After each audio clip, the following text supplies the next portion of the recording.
We talk about how can you figure out this solution or know how you can do that on your Waplog app. We're going to figure out the solution or know how you can do that on your app.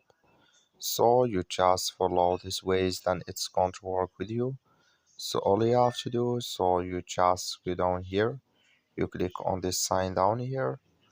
So when you just click on it, it's going to take you to your profile.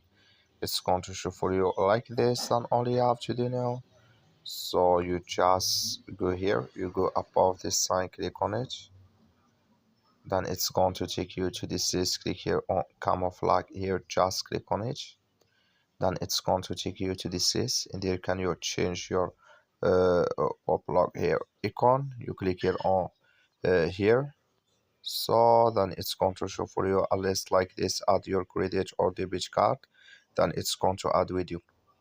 That's all you have to do. Thank you for watching. Don't forget to support us by liking, subscribe.